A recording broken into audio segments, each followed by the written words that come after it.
Ništa, ovdje sad ide trkanje. Ovo je sad problem. Što se ljudi trkate kad te radite demo ride? Mislim, okej, treba se stisne gas, se omogući ljudima, ali nemojte ja da stiskam gas. Ujebot, što ovo ide dobro. Vibracije, Bogom ima. Na foot zastere, na nogi se osjeća. Ali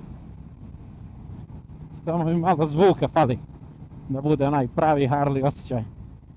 Ali dosta je stabilan, brat. Stabilan je na foot zastere, to jest na korman, nema vibracija. Na noge osjećaš. Kad ideš u neke malo brže obrtaje, osjećaš malo vibracije. Ali je stabilan, brate, evo ja idem 150. Malo prednji točak se pomjera levo desno, ali nije ništa strašno. I u petu ima snage, kočnice i prednja i zadnja su okej.